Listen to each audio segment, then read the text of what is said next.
note that said, "You'll figure it out." 12 years later, after I finally made it without them, they reached out trying to reconnect. When I was 17, I came back to a completely empty home and a note on the kitchen counter. It was the cruelest thing I've ever read. It just said, "You'll figure it out." I didn't know what I'd done wrong. I figured they were just tired of pretending they loved me. But the truth was, they had never even pretended. When I was 13, I made a birthday cake for my mom by myself, only to have her call it clumpy. At 15, I tutored my brother through finals. All the while he called me a know-it-all and slammed his door in my face. At 16, I gave my entire paycheck to my dad so he could cover bills, but got yelled at when I brought it up later after he said I was useless. I was always useful, but never loved. My parents and my brother, my only family, had packed up and moved 2 states away without telling me. I found out from the landlord a week later. I had a week to move out because they'd canceled the lease early. I slept at a friend's house for 3 nights before I ran out of places to go. Eventually, I was sleeping in the back of a storage unit I rented with the last of my savings. I snuck in and showered at the YMCA, ate peanut butter with a spoon for my breakfast, lunch, and dinner, applied for jobs on free library computers, and pretended everything was okay. Eventually, I got hired at a diner, server for the night shift. The manager was gruff, but fair, paid me cash under the table until I could get an ID. She let me nap in the break room once when I nearly collapsed from exhaustion. I clawed my way through it, bought a prepaid phone, saved every single receipt, watched free YouTube tutorials on finance and goal setting. The first year, I barely survived, but I made it through. The turning point came when a regular at the diner offered me a temp job cleaning out office files. It paid triple what I made serving. I said yes.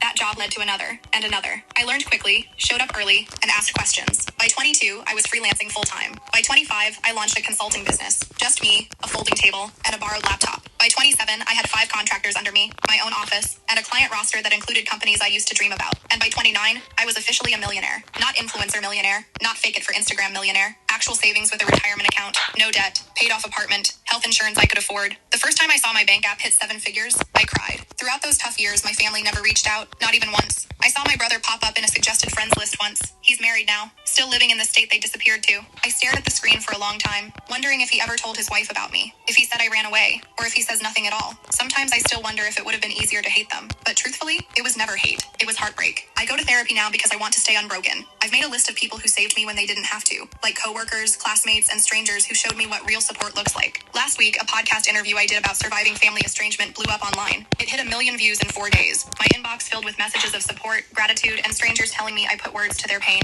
And then, one email stood out. The subject line, "You're still our daughter." It was from my mom. No apology. Just a paragraph about hearing my side and how maybe we could talk. Then another message, this time from my brother. "We miss you. Can we fix this?" I stared at the screen for a long time before closing the laptop. I sat with it and wondered if healing means looking back or staying forward. I didn't respond right away, so I needed time to process. My therapist, Melissa, suggested I take at least a week before making any decisions. "Give yourself space to feel whatever comes up," she said during our session. "There's no rush to respond." So I did. I focused on work, went to the gym, had dinner with friends. Normal stuff. But